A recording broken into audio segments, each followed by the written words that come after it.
तो दोस्तों अब हम लोग अपने नए चैप्टर में प्रवेश कर चुके हैं जिसका नाम है अम्ल, क्षारक तथा लवण। तो दोस्तों पॉलिटेक्निक एंट्रेंस एग्जाम में जो आपकी केमिस्ट्री की सीरीज चल रही थी, तो इसके पहले वाले वीडियो में दोस्तों मैंने आपको क्या बताया हुआ था, जो आपका 6वां नंबर चैप्टर था संयोजकता एवं रासायनिक बंध, तो उसको पूरा कवर कराया हुआ था। तो आज के इस वीडियो में जो आपका ये वाला चैप्टर है आपका 9वां नंबर अम्ल, क्षारक तथा लवण, तो यह जो चैप्टर है आपके पॉलिटेक्निक एंट्रेंस एग्जाम की दृष्टि से बहुत ही इंपॉर्टेंट चैप्टर है। आपके 3 से 4 क्वेश्चन हर बार के एग्जाम में पूछे जाते हैं, इसलिए यह वीडियो आपके लिए बहुत इंपॉर्टेंट होने वाला है। पूरा लास्ट तक देखिएगा। और दोस्तों आज के वीडियो में जो लाइक का टारगेट है, तो आपको 30 लाइक इस वीडियो में करने हैं। 30 लाइक आपको करने हैं, तो आप शेयर कीजिए और अपने दोस्तों को बताइए इस चैनल के बारे में। आपको बिल्कुल तैयारी अच्छे से कराई जा रही है। बहुत सारे आपको चैप्टर के वीडियो मैथ, फिजिक्स, केमिस्ट्री में डाल दिए गए हैं, तो आप जाके चैनल पर चेक कीजिए। तो चलिए दोस्तों सबसे पहले यहाँ पर स्टार्ट करते हैं। यहाँ पर अम्ल, क्षारक तथा लवण, तो इसको स्टार्ट करने से पहले देखिए मेरा नाम है अनिल कुशवाहा और आप देख रहे हैं अनिल स्टडी सेंटर। तो चैनल को जरूर सब्सक्राइब कर लीजिएगा। तो देखिए यहाँ पर सबसे पहला जो यहाँ पर सबसे पहली जो चीज़ आती है वह होती है अम्ल। जो अम्ल होता है, एसिड्स जो होते हैं वह क्या होते हैं, तो ये भी आपको पता होना चाहिए, क्योंकि जो चैप्टर का नाम है अम्ल, क्षारक तथा लवण, तो पहले इसके बारे में पता होना चाहिए तीनों चीज़ें होती क्या हैं। तो सबसे पहले यहाँ पर हम लोग क्या देखेंगे, अम्ल क्या होता है। तो यहाँ पर देखिएगा इस कि अम्ल की जो डिफिनीशन है यहाँ पर लिखा हुआ है, प्रारंभिक अवधारणाओं के अनुसार वे पदार्थ जो खट्टे होते हैं तथा नीले लिटमस पेपर पत्र को यहाँ पर लाल कर देते हैं, अम्ल कहलाते हैं। तो इसका मतलब ये हुआ कि वे पदार्थ जिनका स्वाद कैसा होता है, खट्टा होता है, और जो नीले लिटमस पेपर को क्या कर देते हैं, लाल कर देते हैं। आपका जब नीला लिटमस पेपर होगा उसके ऊपर आप अम्ल डालेंगे तो उसका कलर कैसा हो जाएगा, लाल हो जाएगा। तो ये दोस्तों प्रारंभिक जो पहले अवधारणाएं थी उसमें आपकी ये पहचान बताई गई थी। आगे जैसे जैसे अपग्रेड होता गया, जैसे जैसे एक्सपेरिमेंट होते गए, तो आपका यहाँ पर काफ़ी चीज़ें चेंज होती गई। अब देखिए उसके बाद जो आर्हेनियस जो आपके वैज्ञानिक थे, उनके अनुसार जो अम्ल है वह क्या है, यहाँ पर देखिए लिखा हुआ है, वह पदार्थ जो जल में घुलकर हाइड्रोजन आयन मतलब कि H+ आयन देता है। उदाहरण तो HCl, H2SO4, HNO3, CS3COOH आदि। मतलब कि अम्ल वह पदार्थ हैं जो यहाँ पर आपके जल में घुलकर H+ आयन देते हैं, वह अम्ल कहलाते हैं। ये किसके अनुसार था, आर्हेनियस जो आपके वैज्ञानिक थे इनके अनुसार था। तो देखिए यहाँ पर आपके एग्जाम्पल दिए गए हैं, जैसे कि HCl है, तो HCl को जब हम लोग जल में घोलते हैं तो यहाँ पर H+ आयन आपका अलग हो जाता है और Cl आपका आयन अलग हो जाता है। तो यही आपसे बोला गया है कि वे पदार्थ जो जल में घुलकर हाइड्रोजन आयन देता है, तो ये जल में घुलकर हाइड्रोजन आयन अलग कर रहा है, तो ये आपका हाइड्रोजन आयन दे रहा है। तो ये आपका आर्हेनियस के अनुसार था।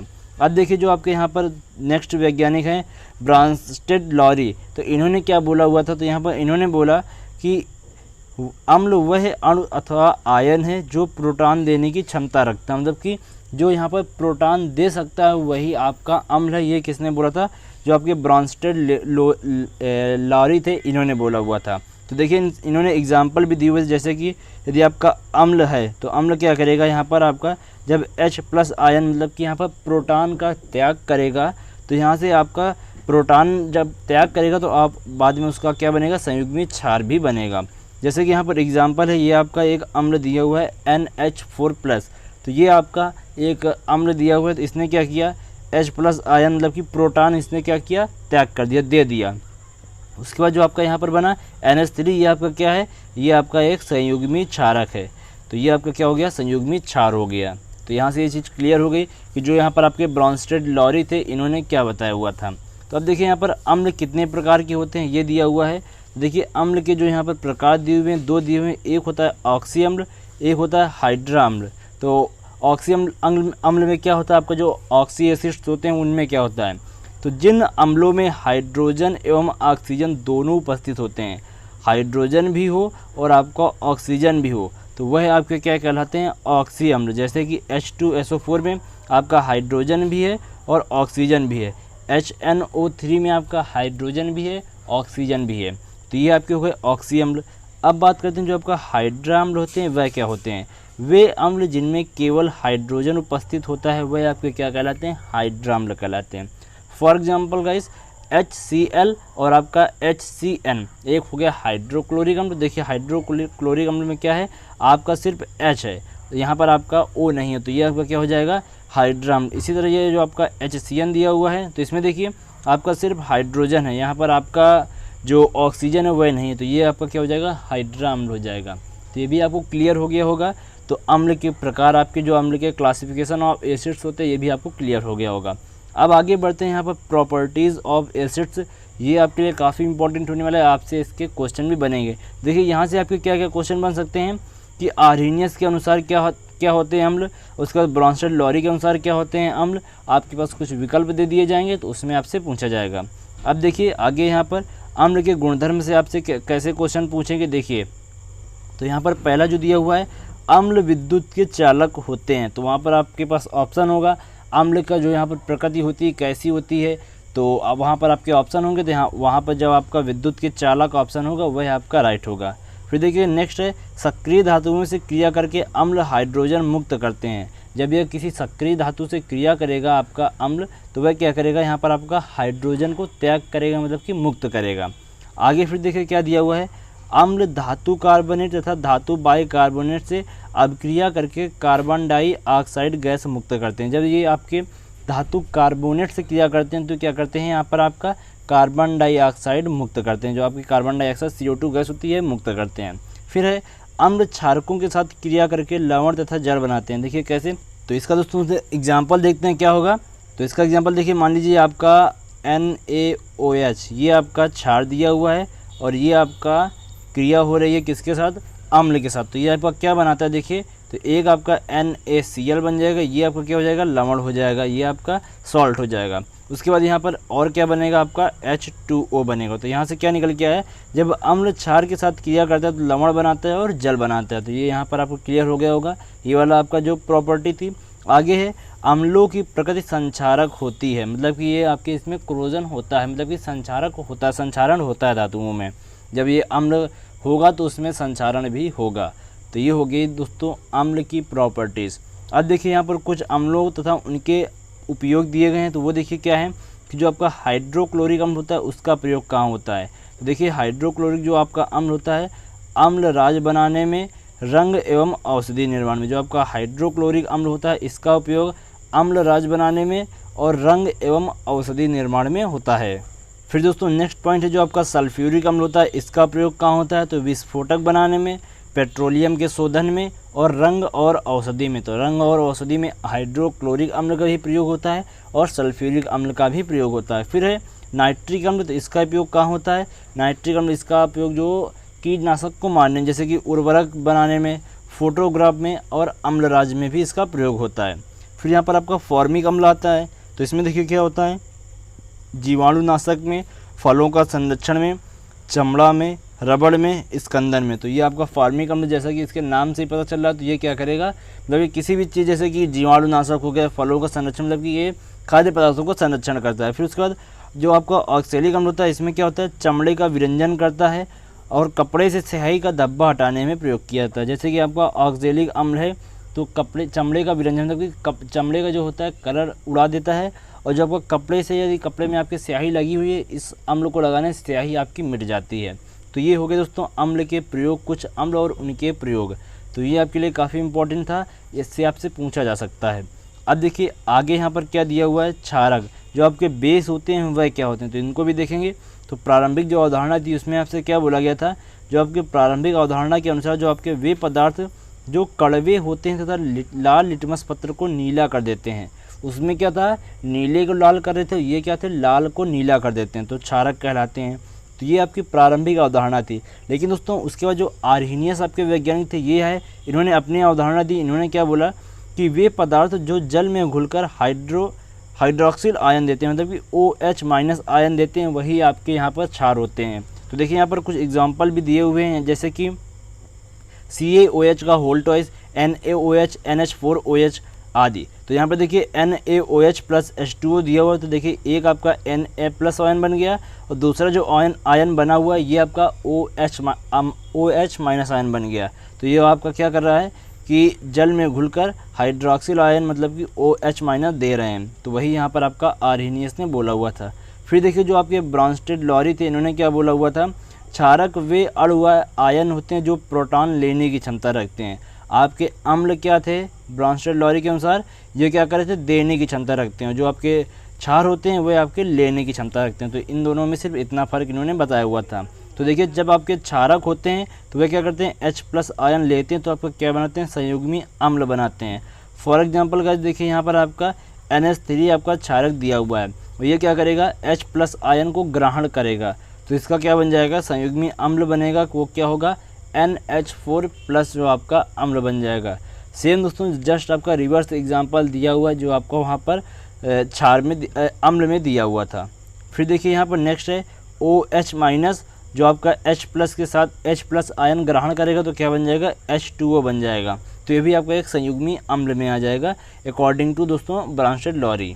तो ये भी आपको समझ में आ गया होगा। अब देखिए यहाँ पर कुछ क्षारक के गुणधर्म दिए गए हैं, ये भी आपके लिए काफ़ी इंपॉर्टेंट होंगे जो आपसे क्वेश्चन बन सकते हैं। तो यहाँ पर देखिए उनको देखेंगे। सबसे पहले यहाँ पर जो आपको प्रॉपर्टी दी हुई है वह क्या है कि क्षारक विद्युत के चालक होते हैं। जो क्षारक होते हैं उनमें विद्युत का चालन हो जाता है, जैसे कि आपको पता है NH3, तो इसमें भी आपका विद्युत का चालन हो जाता है। अब देखिए आगे है, क्षारक केवल कुछ धातुओं के साथ क्रिया करके हाइड्रोजन मुक्त करते हैं। जो आपके अम्ल थे वह क्या थे, यहाँ पर आपके देखिए उसमें आपसे बोला गया था, यहाँ पर आपका ये क्या थे, ये सक्रिय धातुओं से क्रिया करके हाइड्रोजन मुक्त करते थे। ये क्या है कि ये कुछ ही धातुओं से क्रिया करके यहाँ आपके हाइड्रोजन मुक्त करता है। फिर है ये अम्लों से क्रिया करके लवण तथा जल बनाते हैं, जैसे कि सेम वही एग्जाम्पल लेंगे। क्या था वहाँ पर आपका अम्ल हमने HCl लिया हुआ था और इधर आपका NaOH लिया हुआ था।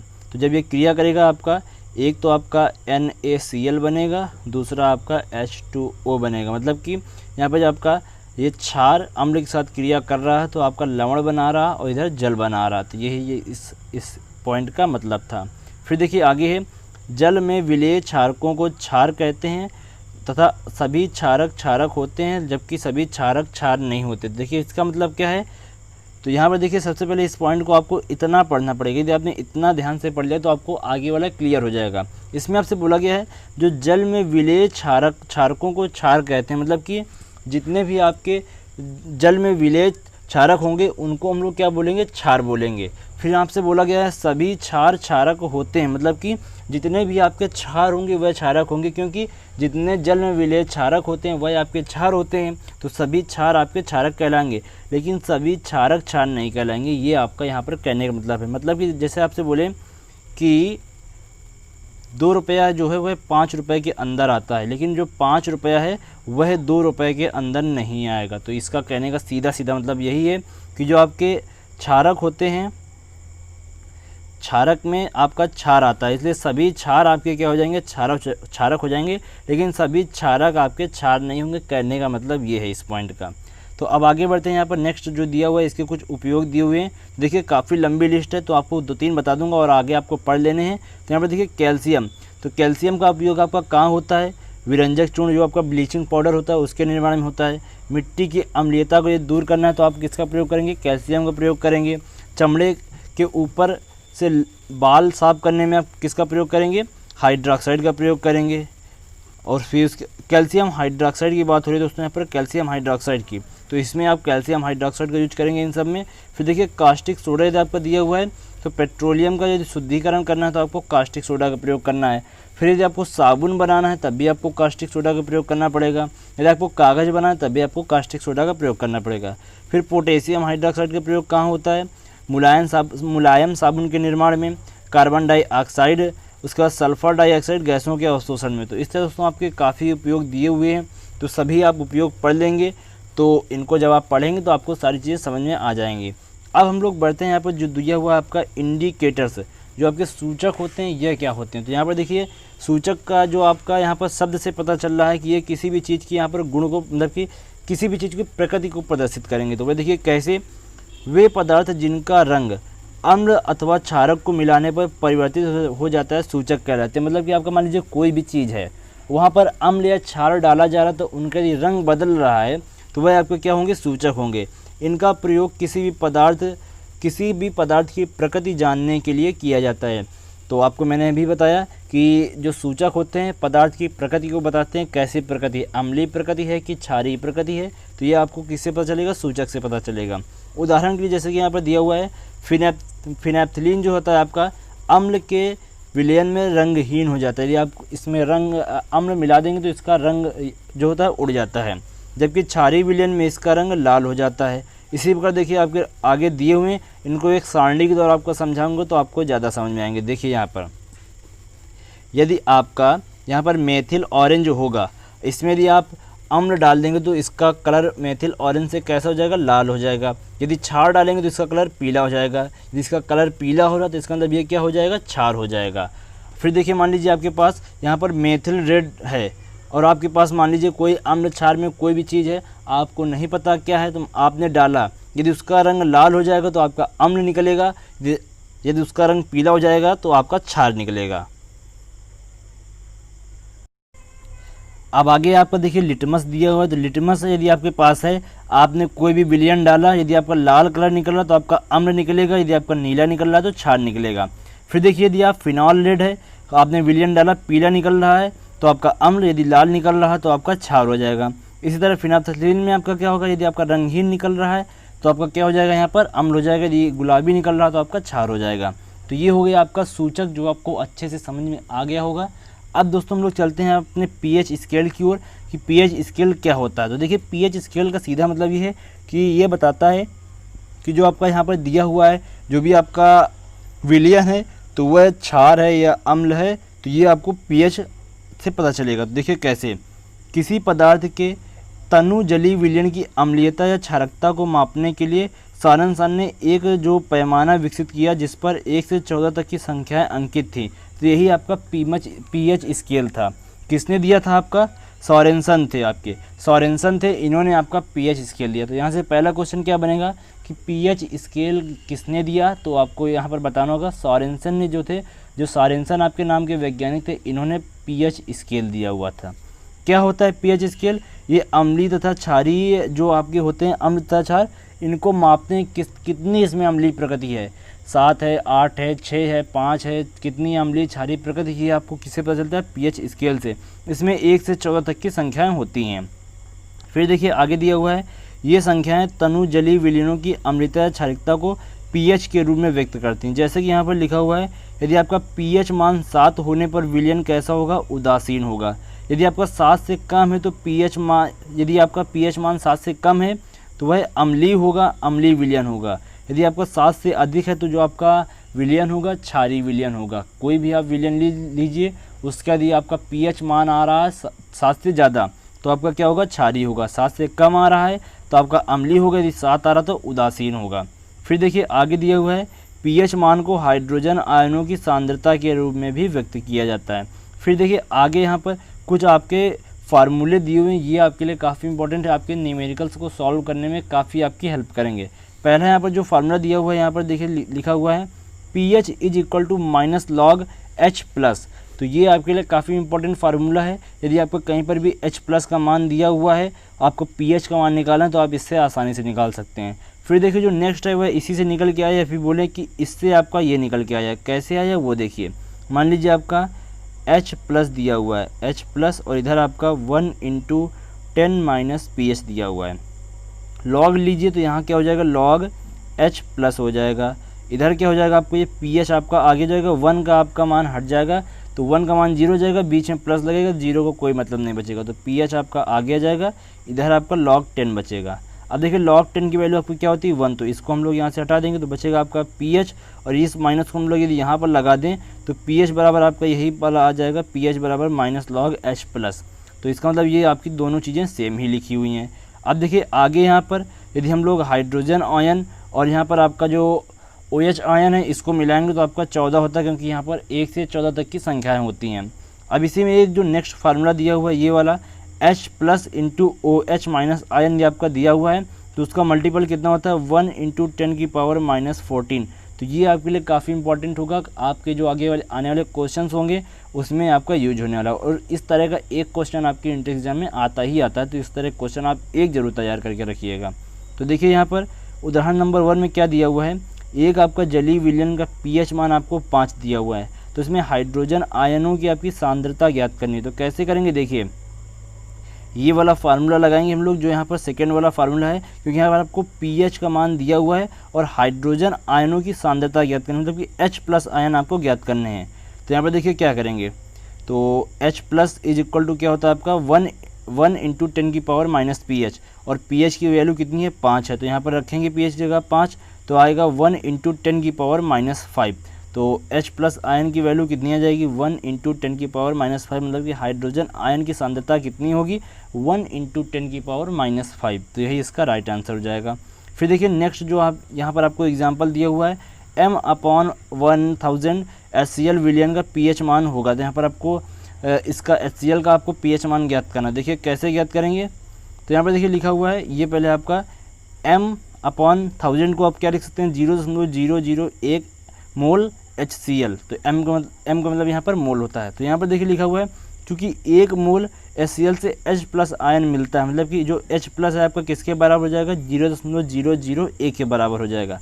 अब देखिए क्या करेंगे, यहाँ पर pH वाला फार्मूला आपको पता है, यहाँ पर जो ये वाला आपको फार्मूला पता है, तो ये वाला फार्मूला आप देखिए यहाँ पर लगाइए।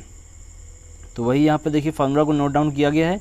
तो pH बराबर होता है माइनस लॉग H प्लस, तो H प्लस की वैल्यू आपको पता है कितनी है 0.01, तो यहाँ पर रख देंगे। अब आपको पता है 0.001 इधर हम लोग हटाएंगे तो बचेगा आपका 1/1000 बचेगा। तो इसको ऊपर ले जाएंगे 10 की पावर क्या हो जाएगा माइनस का 3 हो जाएगा।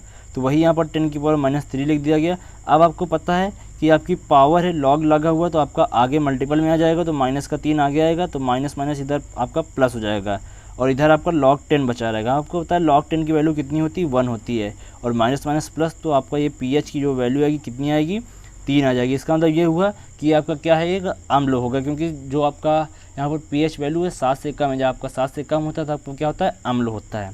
तो इससे ये चीज़ आपको क्लियर हो गई होगी। तो कैसे आपके pH मान निकालते हैं 2 आपको एग्जाम्पल देकर समझा दिया हूँ, और आपको आगे जो क्वेश्चन कराऊंगा अभ्यास प्रश्नमाला के उसमें आपको और विस्तार से बताया जाएगा। तो अब हम लोग बढ़ते हैं अपने नेक्स्ट टॉपिक की ओर। देखिए यहाँ पर कुछ दिए हुए हैं दैनिक जीवन में प्रयुक्त होने वाले पदार्थों के pH मान, जैसे कि आंत्र रस है तो 1.4 होता है, नींबू का रस 2.4 pH मान होता है, ये सभी आपके अम्ल होते हैं। सिरका 3.0, टमाटर 4.2, वायु में उपस्थित जल 5.5, दूध में आपका pH मान 6.4 होता है, तो ये सभी आपके अम्ल हैं। अब देखिए शुद्ध जल आपका 7, ये उदासीन होता है तो इसका कितना होता है 7 होता है।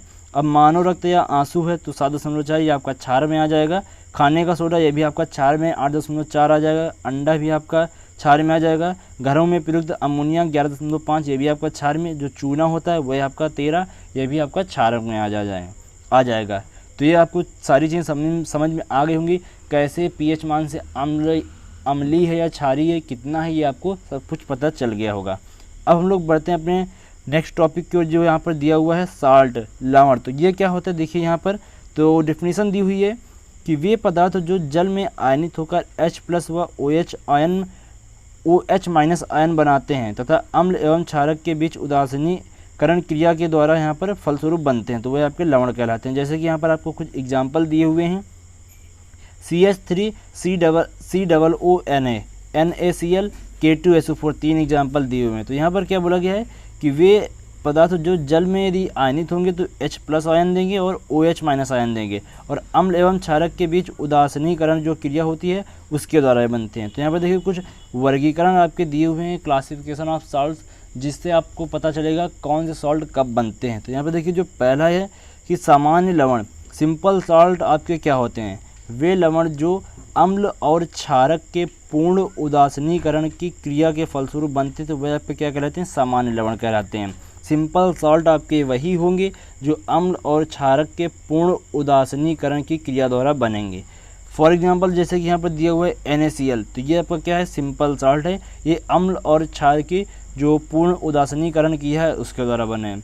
इसी तरह NH4Cl, Na2SO4, ये सभी आपके सामान्य लवण हैं, सिंपल सॉल्ट हैं। फिर आता है यहाँ पर एसिड सॉल्ट, क्या होते हैं आपके वे लवण जो किसी क्षारक के द्वारा किसी अम्ल के अपूर्ण उदासीनीकरण की क्रिया द्वारा बनते हैं, मतलब कि वे लवण जिनमें दोस्तों देख क्या होगा आपका जो किसी क्षारक के द्वारा, ये आपके किससे बनते हैं क्षारक के द्वारा किसी अम्ल की अपूर्ण उदासीनीकरण क्रिया के फलस्वरूप बनते हैं, तो ये आपके क्या कहलाते हैं अम्लीय लवण कहलाते हैं। ये अम्ल क्षारक से बनते हैं, क्षारक में आपका अम्ल आएगा, तब जो अम्ल होगा अपूर्ण उदासीनीकरण क्रिया होगी, तब आपका यहाँ पर एसिड सॉल्ट बनता है। तो यहाँ पर एग्जाम्पल दिया गया है NaHSO4, फिर उसके बाद NaH2PO4, KHCO3। तो यहाँ पर आपके 3-4 एग्जाम्पल दिए हुए हैं। यदि आप याद करना चाहते हैं कि जो आपका अम्लीय लवण होता है इसमें कौन कौन से एग्जाम्पल होते हैं, तो आप याद कर सकते हैं। फिर देखिए यहाँ पर आपका मिश्रित लवण क्या होता है, तो वे लवण जो एक अम्ल के 2 क्षारों द्वारा अथवा एक क्षार के 2 अम्लों द्वारा उदासीनीकरण के फलस्वरूप बनते हैं। मतलब कि यहाँ पर क्या हुआ कि यदि आपके एक अम्ल के 2 क्षारों द्वारा, एक अम्ल के 2 क्षारों द्वारा, या फिर आपके यहाँ पर एक क्षार के 2 अम्लों द्वारा, मतलब कि यदि आपका क्षार 1 है तो 2 अम्ल, यदि आपका 2 क्षार अम्ल 2 है तो आपके क्षार 2 होंगे। तो इस ये कहने का मतलब यहाँ पर है, तो ये आपका क्या बनेगा, मिश्रित लवण बनेगा। जैसे कि यहाँ पर आपको एग्जाम्पल दिया हुआ है CaOCl, और उसके बाद फिर जैसे कि इसको CaOCl का होल्ट वाइज पढ़ते हैं, तो वही यहाँ पर आपका लिखा गया विरंजक चूर्ण जो आपका ब्लीचिंग पाउडर होता है, तो वही आपका मिश्रित लवण का एग्जाम्पल होता है। अब आगे यहाँ पर आपका जो द्विक लवण होता है, डबल सॉल्ट होते हैं, वे क्या होते हैं, तो वे लवण जो 2 सामान्य लवणों के विलयन के वाष्पन के फलस्वरूप बनते हैं। मतलब कि आपके 2 यहाँ पर आपके सामान्य लवण होंगे, जो आपके सामान्य लवण होते हैं 2 होंगे, लेकिन यहाँ पर एक जो चीज़ ऐड हो जाती है वह है कि 2 सामान्य लवणों के विलयन के वाष्पन के फलस्वरूप बनते हैं। जो आपके 2 सामान्य सॉल्ट होंगे, सिंपल सॉल्ट होंगे, उनके विलयन के वाष्पन, जब आपका उनका वाष्पन वेपराइजेशन होगा उसके फलस्वरूप बनते हैं ये। तो एग्जाम्पल में देखिए आपसे क्या बोला गया, मोर लवण जो होता है आपका FeSO4NH4 का होल्ट वाइज SO4 6H2O, तो ये आपका क्या हो जाता है, द्विक लवण। जो आपका फिटकरी होता है K2SO4 L2SO4 का होल्ट वाइज और 24H2O, तो वो आपका क्या होता है, वह भी आपका द्विक लवण में आ जाता है। फिर देखिए यहाँ पर आपका संकर लवण दिया गया है कि आपका संकर लवण क्या होता है, तो वे लवण जो 2 यौगिकों की अपक्रिया के फलस्वरूप बनते हैं। वहाँ पर आपके 2 यौगिक होंगे, उनकी अपक्रिया के फलस्वरूप बनेंगे तथा बनने वाले लवण के जो गुण होंगे प्रयुक्त यौगिक के गुणधर्मों से भिन्न होंगे। मतलब कि जो आपके जैसे कि मान लीजिए एक आपका फर्स्ट यौगिक ये है और एक आपका यौगिक ये है, इनसे अपक्रिया के फलस्वरूप जो आपका यहाँ पर संकर लवण बनेगा, जो आपका लवण बनेगा वह क्या होगा, संकर लवण होगा। ये क्या होगा, आपका संकर लवण होगा। अब यहाँ पर फ़र्क क्या होगा कि जो इसके और इसके गुणधर्म होंगे और इसके जो गुणधर्म होंगे बिल्कुल अलग होंगे, 1% भी मैच नहीं करेंगे। वही यहाँ पर आपसे बोला गया है कि यौगिक के गुणधर्मों से भिन्न होते हैं, संकर लवण कहलाते हैं। इन लवणों की ये जो सॉल्ट होते हैं इनके अवयवी आयन अपनी पहचान खो देते हैं। तो यहाँ पर आपको एग्जाम्पल में पोटेशियम फेरोसाइनाइड दिया हुआ है, तो आपको याद कर लेना है कि जो आपका संकर लवण होता है उसका जो एग्जाम्पल होता है क्या होता है, यहाँ पर आपका पोटेशियम फेरोसाइनाइड, तो ये आपको याद कर लेना है। अब देखिए आगे यहाँ पर आपका क्या दिया हुआ है कि जो आपका सॉल्ट का यहाँ पर जल अपघटन होता है वह कैसे होता है। तो कुछ नहीं दोस्तों, इसमें बिल्कुल सिंपल है। देखिए क्या दिया हुआ है, जल अपघटन के आधार पर लवण निम्न 4 प्रकार के होते हैं। ये आपका जल अपघटन के आधार पर होता है, प्रबल अम्ल तथा दुर्बल क्षारक, उसके बाद दुर्बल क्षार, दुर्बल अम्ल, प्रबल क्षार, उसके बाद प्रबल अम्ल, प्रबल क्षारक, और दुर्बल अम्ल, दुर्बल क्षारक। मतलब कि एक बार आपका प्रबल अम्ल तो आपका दूसरा प्रबल अम्ल और दुर्बल क्षारक, उसके बाद एक बार आपका दुर्बल अम्ल, प्रबल क्षारक, मतलब कि जस्ट विपरीत, और एक बार दोनों सेम। तो इस तरह 4 प्रकार के हो जाते हैं। अब देखिए कैसे होते हैं, इनको भी आप यहाँ पर देखेंगे। तो देखिए जो आपका प्रबल अम्ल तथा दुर्बल क्षारक आपका लवण होगा वह देखिए कैसे बनेगा। मान लीजिए आपका NH4Cl और H2 दिया हुआ है, H2O दिया हुआ है, इसकी जब आप क्रिया करेंगे क्या बनेगा, NH4OH, तो ये आपका क्या हो जाएगा, दुर्बल क्षारक बनेगा। और इधर आपका क्या बनेगा, HCl, ये आपका प्रबल अम्ल बन जाएगा। तो ये आपके प्रबल अम्ल तथा दुर्बल क्षारक का लवण हो गया। तो कहने मतलब ये है, जब आपका यहाँ पर NH4Cl आपका लवण होगा तो वह आपका क्या बनाएगा, एक दुर्बल क्षारक बनाएगा, एक आपका प्रबल अम्ल बनाएगा।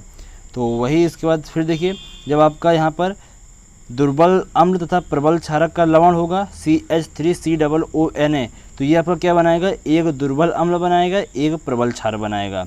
तो वही यहाँ पर आपसे बोला गया दुर्बल अम्ल तथा प्रबल क्षारक का जो आपका लवण होगा वह आपका एक दुर्बल अम्ल बनाएगा, एक आपका प्रबल क्षार बनाएगा। फिर देखिए नेक्स्ट दिया हुआ है, इनको आपको पढ़ लेना है, pH मान 7 से अधिक होगा।